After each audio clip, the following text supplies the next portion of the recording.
ಆಧಿಪತಿಗೆ ನಮಃ. ಓಂ ಶ್ರೀ ಮಾತ್ರೇ ನಮಃ. ಓಂ ಶ್ರೀ ಗುರುಭ್ಯೋ ನಮಃ. ಸಮಸ್ತ ಕನ್ನಡ ವೀಕ್ಷಕರಿಗೆ ನಮಸ್ಕಾರ.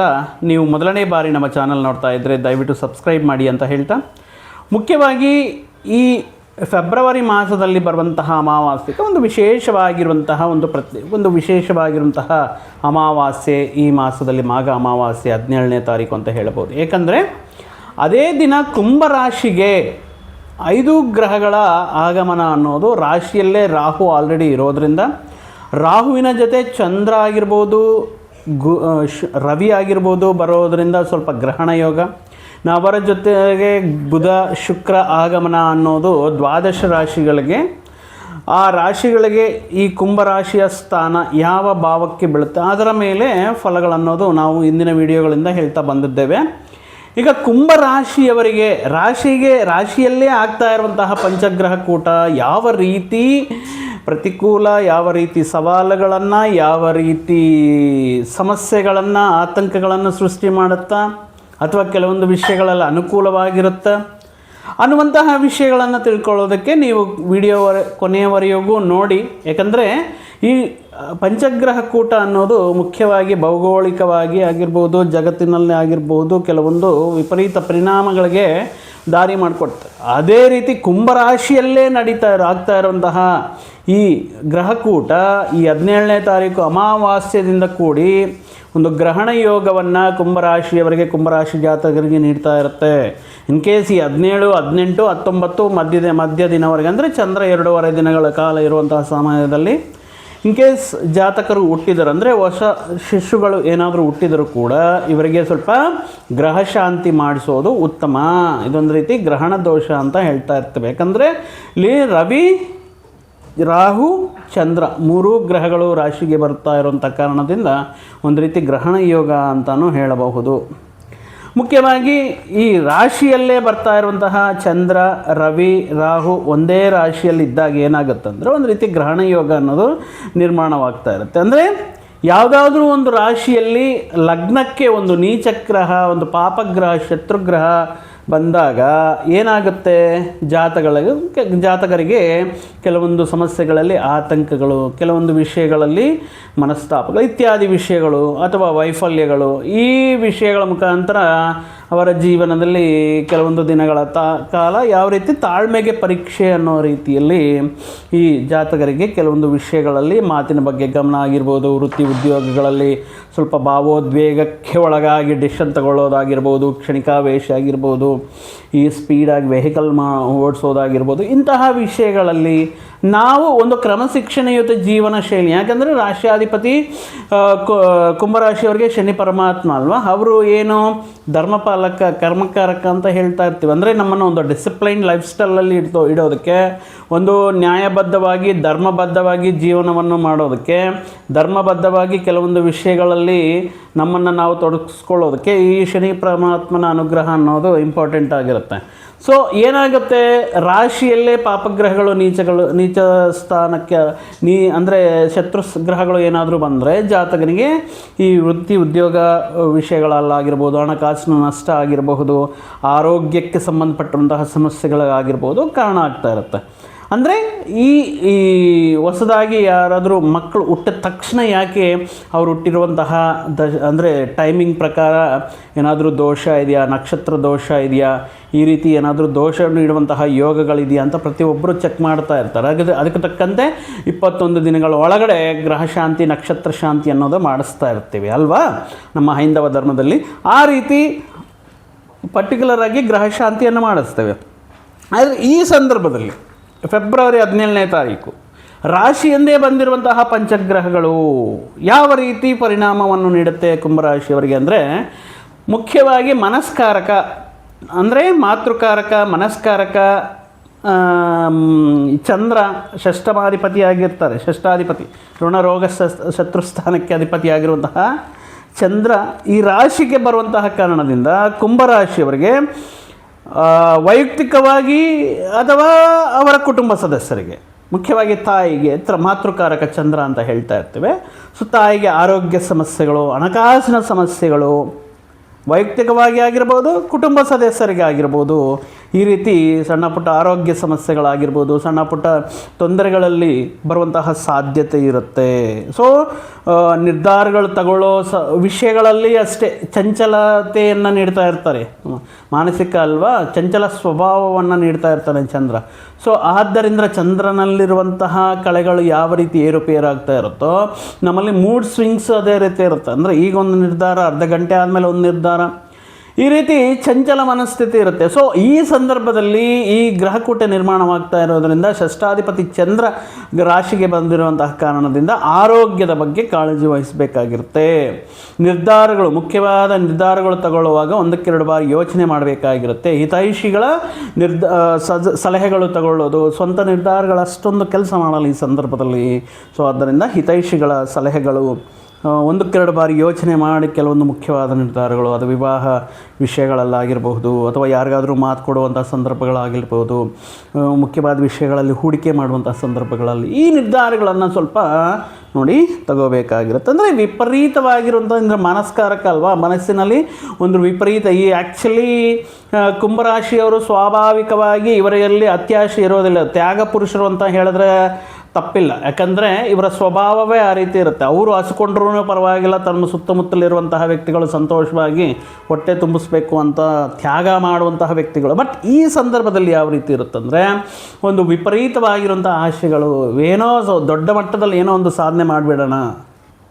ಸೊ ಆದ್ದರಿಂದ ಈ ಚಂದ್ರನ ಆಗಮನದಿಂದ ವಿಪರೀತವಾಗಿರುವಂತಹ ಆಶೆಗಳು, ವಿಪರೀತವಾಗಿರುವಂತಹ ಆತ್ರತೆ, ಯಾವ ವಿಷಯನೂ ಅಷ್ಟೇ ಬೇಗ ಬೇಗ ಆಗಬೇಕು, ಬೇಗ ಬೇಗ ರಿಸಲ್ಟ್ ಬರಬೇಕು, ಮನಸ್ಸಿನಲ್ಲಿ ಬಂತ ಹೋಗ್ಬಿಟ್ಟು ಪರ್ಚೇಸ್ ಮಾಡಬೇಕು, ನಾಳೆ ರೇಟ್ ಇರುತ್ತೋ ಹೋಗುತ್ತೋ ಸ್ಪೆಕ್ಯುಲೇಷನಲ್ಲಿ ಈ ರೀತಿ ಇರಲ್ಲ. ಈ ರೀತಿ ಆತ್ರತೆ ಅನ್ನೋದು ಜಾಸ್ತಿ ಆಗಿಬಿಡಿರುತ್ತೆ. ಆದ್ದರಿಂದ ಬೇಗ ಡೆಸಿಷನ್ ತಗೊಳ್ಳೋದು, ಬೇಗ ಮಾತಂದುಬಿಡೋದು, ಬೇಗ ಲಾಭಗಳು ಬರುತ್ತೆ ಅನ್ನುವಂತಹದ್ದು. ಯಾಕಂದರೆ ಇಲ್ಲಿ ರಾಹು ಕೂಡ ಚಂದ್ರನ ಜೊತೆ ಇರ್ತಾರೆ. ಅಂದರೆ ಯಾವುದಾದ್ರೂ ದೊಡ್ಡ ಮಟ್ಟದಲ್ಲಿ ಸಾಧನೆ ಮಾಡಬೇಕು, ಯಾವುದಾದ್ರೂ ಒಂದು ದೊಡ್ಡ ಮಟ್ಟದಲ್ಲಿ ಕೈ ಹಾಕಬೇಕು ಅನ್ನುವಂತಹ ಯೋಚನೆಗಳು ಇವೆಲ್ಲವೂ ಇರುತ್ತೆ. ಆದರೆ ಅದನ್ನು ನಾವು ಸಾಧನೆಗೆ ಪ್ರಾಕ್ಟಿಕಲ್ಲಾಗಿ ಬಂದಾಗ ಮಾಡ್ಕೊಳ್ಳೋಕ್ಕಾಗಲ್ಲ. ಯಾಕಂದರೆ 7.5 ಬೇರೆ ನಡೀತಾ ಇದೆ. ಈ ಮನಸ್ಸಿನಲ್ಲಿ ಭಾವನೆಗಳಿರುತ್ತೆ, ಅದು ಪ್ರಾಕ್ಟಿಕಲಾಗಿ ತಗೊಳ್ಳೋಗ್ಬೇಕಂದ್ರೆ ಸಿಕ್ಕಾಪಟ್ಟೆ. ಸೊ ಇದೆಲ್ಲವೂ ಕೂಡ ಮನಸ್ಸಿನಲ್ಲಿ ಒಂದು ರೀತಿ ಭ್ರಮೆ, ಕನಸುಗಳ ರೀತಿ, ಹಗಲು ಕನಸು ಅಂತ ಹೇಳ್ತೀವಲ್ಲ, ಆ ರೀತಿ ಹಗಲು ಕನಸಿನ ರೀತಿಯಲ್ಲಿ ಏನೋ ದೊಡ್ಡ ಮಟ್ಟದಲ್ಲಿ ಸಾಧನೆ ಮಾಡಬೇಕು, ಆ ರೀತಿ ಮಾಡಬೇಕು, ಈ ರೀತಿ ಮಾಡಬೇಕು ಅಂತ ಹೇಳಿಬಿಟ್ಟು ಈ ರೀತಿ ಯೋಚನೆಗಳನ್ನು ನೀಡ್ತಾ ಇರ್ತಾರೆ.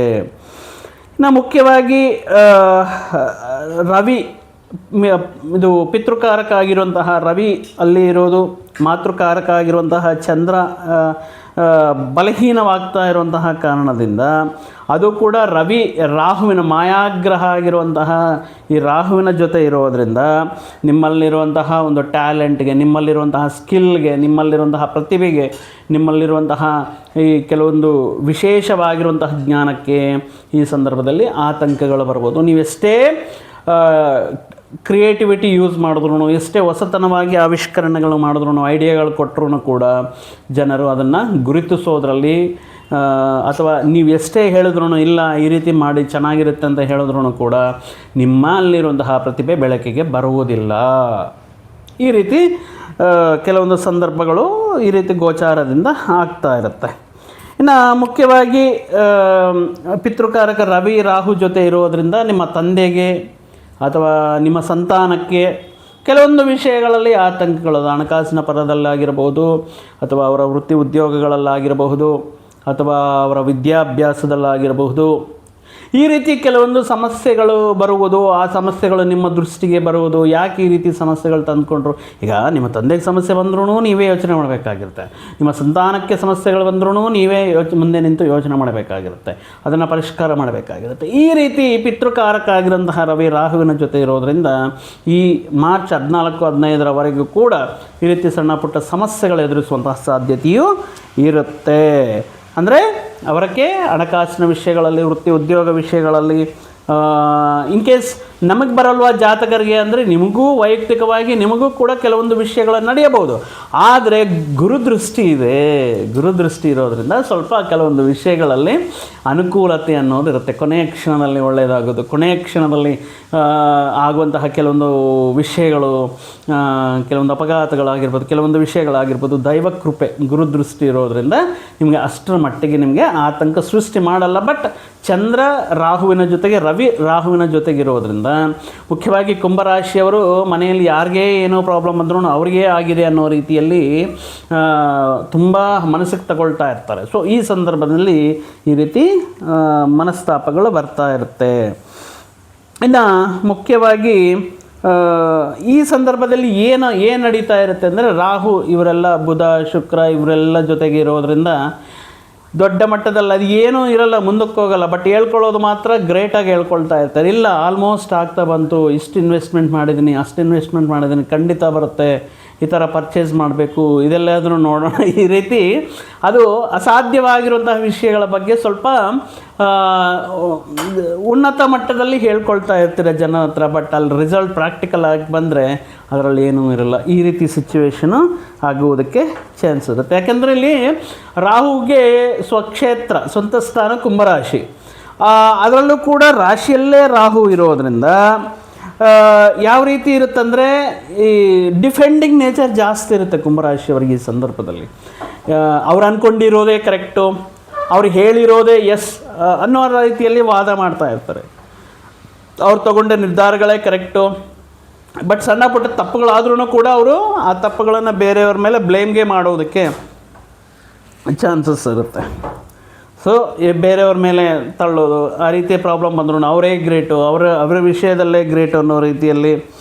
ಅಂದರೆ ಪ್ರತಿಯೊಂದು ವಿಷಯವನ್ನು ಕೂಡ ನನ್ನಿಂದೇ ಆಯಿತು, ಪ್ರತಿಯೊಂದು ಇನ್ ಕೇಸ್ ಪಾಸಿಟಿವ್ ಆದರೆ ಎಲ್ಲ ನನ್ನದೇ ಕ್ರೆಡಿಟು, ನಾನೇ ಕಷ್ಟಪಟ್ಟಿದ್ದೀನಿ ಅಂತ. ಇನ್ ಕೇಸ್ ಏನಾದರೂ ಸ್ವಲ್ಪ ನೆಗೆಟಿವ್ ಆಗಿದೆ ಅಂದರೆ ಅದನ್ನು ಬೇರೆಯವ್ರ ಮೇಲೆ, ಈ ರೀತಿ ವ್ಯವಹಾರ, ಈ ರೀತಿ ವರ್ತನೆ ಅನ್ನೋದು ಕೆಲವೊಂದು ದಿನಗಳ ಕಾಲ ಕುಂಭರಾಶಿಯವರವರ ಜೀವನದಲ್ಲಿ ನಾವು ನೋಡಬೇಕು. ಅಂದರೆ ಡಿಫೆಂಡಿಂಗ್ ನೇಚರ್ ಜಾಸ್ತಿ ಇರುತ್ತೆ, ತಮ್ಮನ್ನು ತಾವು ಸಮರ್ಥನೆ ಮಾಡ್ಕೊಳ್ಳೋದು ಜಾಸ್ತಿ ಇರುತ್ತೆ. ಎಂತಹ ಸಿಚುವೇಶನ್ ಬಂದ್ರೂ ಕೂಡ ತಪ್ಪು ಒಪ್ಕೊಳ್ಳಲ್ಲ. ಇನ್ನು ಪರ್ಟಿಕ್ಯುಲರಾಗಿ ಅಂದರೆ ಅವ್ರಿಗೆ ಹೇಳಿದ್ದೇ ಸತ್ಯ, ಅವ್ರು ಹೇಳಿದ್ದೇ ವೇದ ಅನ್ನೋ ರೀತಿಯಲ್ಲಿ ಒಂಥರ ಮೊಂಡುತನದಿಂದ ವಾದನೆ ಮಾಡ್ತಾ ಇರ್ತಾರೆ. ಸೊ ಆದ್ದರಿಂದ ಈ ರೀತಿ ಸಿಚುವೇಶನ್ಸ್ ಅನ್ನೋದು, ಈ ರೀತಿ ವಿಪತ್ಕರ ಸ್ಥಿತಿಗಳು ಒಂದು ರೀತಿ ಈ ಹಿಂದಿನ ದಿನಗಳಲ್ಲಿ ನೋಡಿರ್ತಾರೋ ಇಲ್ಲ, ಬಟ್ ಈ ಸಂದರ್ಭ ರಾಶಿಯಲ್ಲೇ ಗ್ರಹಗಳು ಬಂದಿರೋ ಕಾರಣದಿಂದ ಈ ರೀತಿ ಒಂದು ವಿಚಿತ್ರ ಪರಿಸ್ಥಿತಿಗಳನ್ನು ನೋಡುವಂತಹ, ಈ ರೀತಿ ವಿಚಿತ್ರ ಪರಿಸ್ಥಿತಿಗಳಿಗೆ ಒಳಗಾಗುವಂತಹ ಸಾಧ್ಯತೆಯು ಕುಂಭರಾಶಿಯವರಿಗೆ ಈ ಸಂದರ್ಭದಲ್ಲಿ ಇರುತ್ತೆ. ಇನ್ನು ಮುಖ್ಯವಾಗಿ ಶುಕ್ರ ಈ ರಾಶಿಗೆ ಬರ್ತಾ ಇದ್ದಾರೆ. ಶುಕ್ರ ಅಂದ್ರೇ ಲಗ್ನಕ್ಕೆ ರಾಶಿಗೆ ಬರ್ತಾ ಇದ್ದಾರೆ. ಸೊ ಇಲ್ಲಿ ಸ್ವಲ್ಪ ಎಷ್ಟು ನಾವು ಹೇಳಿದ್ದೀವಿ, ತ್ಯಾಗಶೀಲರು ಎಲ್ಲರೂ ಇವರಿಗೆ ಮಾದರಿಯಾಗಿರಬೇಕು. ಕುಂಭರಾಶಿಯವರಂತಹ ಪ್ರಾಮಾಣಿಕತೆ ಇವರಲ್ಲಿ ಇರುತ್ತೆ ಸ್ವಾಭಾವಿಕವಾಗಿ ಕುಂಭರಾಶಿಯವರು. ಬಟ್ ಈ ಸಂದರ್ಭದಲ್ಲಿ ಪಂಚಗ್ರಹ ಕೂಟದ ಮುಖಾಂತರ ರಾಹುವಿನ ಜೊತೆ ಶುಕ್ರ ಬಂದಿರೋ ಕಾರಣದಿಂದ ಒಂದು ಯಾವ ರೀತಿ ಒಂದು ಹೊಸ ಪರಿಚಯಗಳು, ಅದು ಸ್ತ್ರೀ ಅಂದರೆ ವಿರುದ್ಧ ಲಿಂಗದ ಜೊತೆ, ಸ್ತ್ರೀ ಆದರೆ ಪುರುಷರಿಗೆ, ಪುರುಷರಾದರೆ ಸ್ತ್ರೀಯರಿಗೆ, ಅದು ಯಾವ ರೀತಿ ಇರುತ್ತಂದರೆ ಈ ವ್ಯಕ್ತಿಗಳು ಓಕೆ ಪರಿಚಯ ಇದ್ದಾರೆ, ಫ್ರೆಂಡ್ಲಿಯಾಗಿ ಕಷ್ಟ ಸುಖಗಳನ್ನು ಹೇಳ್ಕೊಳ್ತಾ ಇರ್ತೀರ.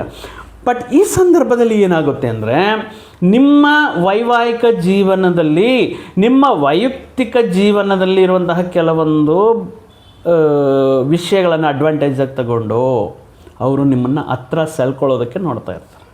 ಅಂದರೆ ಅರ್ಥ ಆಗಿರುತ್ತೆ ಅಂತ ಅಂದ್ಕೊಳ್ತೀನಿ. ಯಾಕಂದರೆ ಈ ಸಂದರ್ಭದಲ್ಲಿ ಕೆಲವೊಂದು ಸಮಸ್ಯೆಗಳಂತ ಬಂದಾಗ, ಈಗ ಪರ್ಟಿಕ್ಯುಲರಾಗಿ ವೈವಾಹಿಕ ಜೀವನದಲ್ಲಿ ಸಣ್ಣ ಪುಟ್ಟ ಸಮಸ್ಯೆಗಳು ಬರ್ತಾ ಇರುತ್ತೆ. ವೈವಾಹಿಕ ಜೀವನ ಅಂದ್ರೇ ಆ ರೀತಿ. ಬಟ್ ಈ ಸಂದರ್ಭದಲ್ಲಿ ಹೊಸ ವ್ಯಕ್ತಿಗಳ ಪರಿಚಯ, ಆ ವ್ಯಕ್ತಿಗಳಿಗೆ ಇವರು ಇಲ್ಲಿರುವಂತಹ ಸಮಸ್ಯೆಗಳನ್ನು ಹೇಳ್ಕೊಳ್ಳೋದ್ರಿಂದ ಆ ವ್ಯಕ್ತಿ ಈ ವಿಷಯಗಳನ್ನು ಅಡ್ವಾಂಟೇಜಾಗಿ ತಗೊಂಡು ಇವರನ್ನು ಅವರ ಸ್ವಾರ್ಥಕ್ಕಾಗಿ ಮತ್ತೊಂದು ಸಂಬಂಧಕ್ಕೆ, ಮತ್ತೊಂದು ಅನೈತಿಕ ವಿಷಯಕ್ಕೆ ದಾರಿ ಮಾಡಿಕೊಡೋದಕ್ಕೆ ಚಾನ್ಸಸ್ ಇರುತ್ತೆ. ಸೊ ಆದ್ದರಿಂದ ಈಗ ನಡೀತಾ ಇರುವಂತಹ ಈ ರಾಹು ಏನು ನಡೆದ್ರೂ ಕೂಡ ಒಂದು ರೀತಿ ಭ್ರಮೆ ಅನ್ನುವಂತಹ, ಯಾವುದೇ ವ್ಯಕ್ತಿ ಬಂದು ನಿಮಗೆ ಧೈರ್ಯ ಹೇಳಿದ್ರು ಅಥವಾ ನಿಮಗೆ ಕೆಲವೊಂದು ವಿಷಯಗಳಲ್ಲಿ ಅನುಕೂಲವಾಗಿ ನಿಮ್ಮನ್ನು ಅವರ ವಶ ಮಾಡ್ಕೋಬೇಕು ಅಥವಾ ನಿಮಗೆ ಧೈರ್ಯ ಹೇಳ್ತಾ ಇದ್ದಾರೆ ಅಂದರೆ ಮುಖ್ಯವಾಗಿ ಮಹಿಳೆಯರಿಗೆ, ಅವರು ಏನೂ ಲಾಭ ಇಲ್ಲದೆ ನಿಮ್ಮಲ್ಲಿರುವಂತಹ ವೀಕ್ನೆಸ್ನ ಅಡ್ವಾಂಟೇಜಾಗಿ ತಗೊಂಡು ನಿಮ್ಮನ್ನು ಕೆಟ್ಟ ದಾರಿಯಲ್ಲಿ ಗೈಡೆನ್ಸ್ ಮಾಡಲಿಕ್ಕೆ, ಕೆಟ್ಟದಾಗಿ ನಿಮ್ಮ ಮಾರ್ಗದರ್ಶನ ಮಾಡ್ಕೊಳ್ಳೋದಕ್ಕೆ ಅಂತ ಯೋಚನೆ ಮಾಡಿ ಆ ಪರಿಚಯಗಳನ್ನು ಮುಂದುವರಿಸಿ, ಆ ಸ್ನೇಹ ಆಗಿರ್ಬೋದು, ಮತ್ತೊಂದಾಗಿರ್ಬೋದು, ಇನ್ನೊಂದಾಗಿರಬಹುದು. ದಯವಿಟ್ಟು ಈ ಹಂತದಲ್ಲಿ ನೀವು ಅಂತಹ ವಿಷಯಗಳಿಗೆ ನೀವು ವಾಂಟೆಡ್ಲಿ ವೆಲ್ಕಮ್ ಮಾಡೋಕ್ಕೆ ಹೋಗಬೇಡಿ.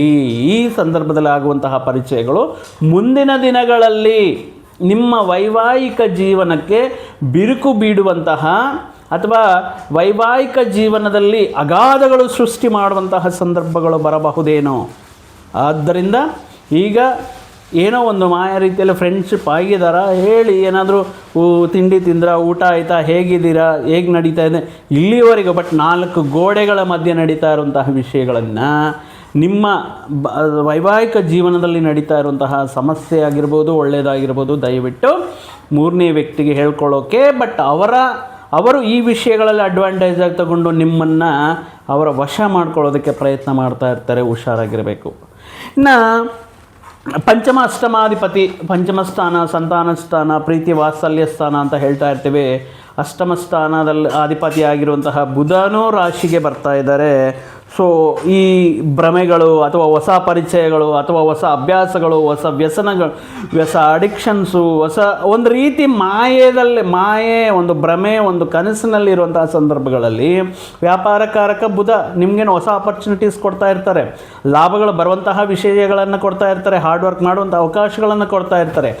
ಆದರೆ ಬುಧ ಲಗ್ನಕ್ಕೆ ಬಂದಿರುವುದು, ಉಳಿದಿರುವಂತಹ ಶುಕ್ರ ವ್ಯಾಮೋಹವನ್ನು ನೀಡ್ತಾ ಇರ್ತಾರೆ. ರಾಹು ಮತ್ತು ಕೆಲವೊಂದು ವಿಷಯಗಳಿಗೆ ಬಾನಿ ಅಂದರೆ ಸ್ಲೇವ್ ಆಗಿ ಮಾಡಬೇಕು, ಅದಕ್ಕೆ ಅಡಿಕ್ಟ್ ಆಗಿ ಮಾಡಬೇಕು ಅನ್ನೋಂತಹ ವಿಷಯಗಳನ್ನು ಮಾಡ್ತಾ ಇರ್ತಾರೆ.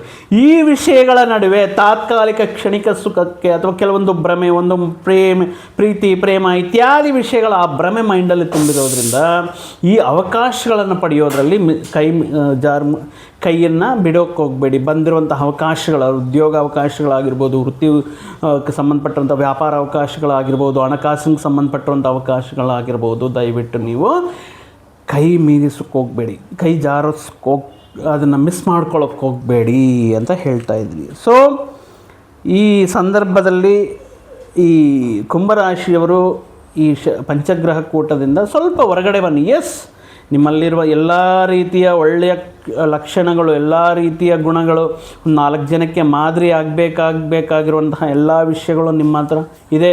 ತುಂಬ ಹಂತವಾಗಿ ಜೀವನದಲ್ಲಿ ಎಷ್ಟೋ ಕಷ್ಟಗಳನ್ನು ನೋಡಿ ಬಂದಿರ್ತೀರ, ಎಷ್ಟೋ ಜವಾಬ್ದಾರಿಗಳನ್ನು ವಹಿಸ್ಕೊಂಡಿರ್ತೀರ. ಬಟ್ ಈ ಸಂದರ್ಭದಲ್ಲಿ ಕ್ಷಣಿಕಾವೇಶದಲ್ಲಿ ಅಥವಾ ನೀವೇ ಕರೆಕ್ಟು, ನೀವು ಯೋಚನೆ ಮಾಡೋದೇ ಕರೆಕ್ಟು, ನೀವು ಮಾಡ್ತಾ ಇರೋದೇ ಕರೆಕ್ಟು, ಮಾಡಿದರೆ ತಪ್ಪೇನು, ಇಂತಹ ವಿಷಯಗಳಿಗೆ, ವ್ಯಾಮೋಹಗಳಿಗೆ ಅಥವಾ 3ನೇ ವ್ಯಕ್ತಿಯ ಆಗಮನ ಅಂತ ಹೇಳ್ತಾ ಇದ್ದೀನಿ, ಈ ವ್ಯಕ್ತಿಯಿಂದ ನಡೆಯುವಂತಹ ಕೆಲವೊಂದು ವಿಷಯಗಳಿಗೆ ದಯವಿಟ್ಟು ನೀವು ಅವರ ಸ್ವಾರ್ಥಕ್ಕೆ ನೀವು ಬಲಿಯಾಕೋಕ್ಕೆ ಹೋಗಬೇಡಿ. ಸೊ ಬರ್ತಾ ಇದ್ದಾರೆ, ಆನಂದಪೂರ್ವಕವಾಗಿ ಅವರನ್ನು ಸ್ವಾಗತ ಮಾಡಿ. ಕುಂಭರಾಶಿಗೆ ಪಂಚಗ್ರಹಗಳ ಆಗಮನ ಅನ್ನೋದು 23ರ ನಂತರ ಕುಜಗ್ರಹವೂ ಕೂಡ ಆಗಮನ ಆಗ್ತಾ ಇದೆ. ಸೊ ಆಗಲಿ, ಎಷ್ಟೋ ಕಷ್ಟಗಳು ಸಮಸ್ಯೆಗಳು ನೋಡಿರುವಂತಹ ನಿಮಗೆ ಈ ಸಂದರ್ಭದಲ್ಲಿ ಬರುವಂತಹ ಸಣ್ಣ ಪುಟ್ಟ ಪರೀಕ್ಷೆಗಳು ತಾಳ್ಮೆಯನ್ನು ಪರೀಕ್ಷೆ ಮಾಡುವಂತಹ ರೀತಿಯಲ್ಲಿರುವುದರಿಂದ ನಿತ್ಯವೂ ದೈವನಾಮಸ್ಮರಣೆ ಮಾಡುತ್ತಾ, ಮುಖ್ಯ ಸಾಧ್ಯವಾದರೆ ನವಗ್ರಹಕ್ಕೆ ಸಂಬಂಧಪಟ್ಟರು ನವಗ್ರಹ ಪ್ರತಿದಿನವೂ ಮಾಡಿ 1 ತಿಂಗಳ ಕಾಲ ನವಗ್ರಹಕ್ಕೆ 11 ಪ್ರದಕ್ಷಿಣೆಗಳು ಮಾಡುವಂತಹ ಮುಖಾಂತರ, ಈ ಸಂದರ್ಭದಲ್ಲಿ ನವಧಾನ್ಯಗಳನ್ನು ಗೋಮಾತೆಗೆ ಅಥವಾ ಕಾಗೆಗೆ ಆಹಾರವಾಗಿ ನೀಡುವಂತಹ ಮುಖಾಂತರ ಈ ಸಂದರ್ಭದಲ್ಲಿ ನೀವು ಆ ನವಗ್ರಹಗಳಲ್ಲಿ ಪಂಚಗ್ರಹಗಳ ಅನುಗ್ರಹ ಪಡೆಯೋದಕ್ಕೆ ವಿಷ್ಣು ಸಹಸ್ರನಾಮ ಪಠನೆ ಅಥವಾ ಕೇಳೋದಾಗಿರ್ಬೋದು, ಹನುಮಾನ್ ಚಾಲೀಸ ಪಠನೆ ಮಾಡೋದು ಅಥವಾ ಕೇಳೋದಾಗಿರ್ಬೋದು, ಮತ್ತಷ್ಟು ಶುಭ ವಿಷಯಗಳು ನಿಮ್ಮ ಜೀವನದಲ್ಲಿ ನಡೆಸುತ್ತೆ ಅಂತ ಹೇಳ್ತಾ ಈ ವಿಡಿಯೋ ತಮ್ಮೆಲ್ಲರಿಗೂ ಇಷ್ಟವಾಗಿರುತ್ತೆ ಅಂತ ಭಾವಿಸುತ್ತಾ, ಮತ್ತೊಂದು ವಿಡಿಯೋ ಜೊತೆಗೆ ಮತ್ತೊಂದು ಆಸಕ್ತಿಕರ ವಿಷಯದ ಜೊತೆಗೆ ನಿಮ್ಮ ಮುಂದೆ ಮತ್ತೆ ಬರ್ತೀವಿ. ಅಲ್ಲಿಯವರೆಗೂ ಸರ್ವೇ ಜನಾಂ ಸುಖಿನೋ ಭವಂತು, ಸಮಸ್ತ ಸನ್ಮಂಗಳಾನಿ ಭವಂತು. ಜೈ ಶ್ರೀ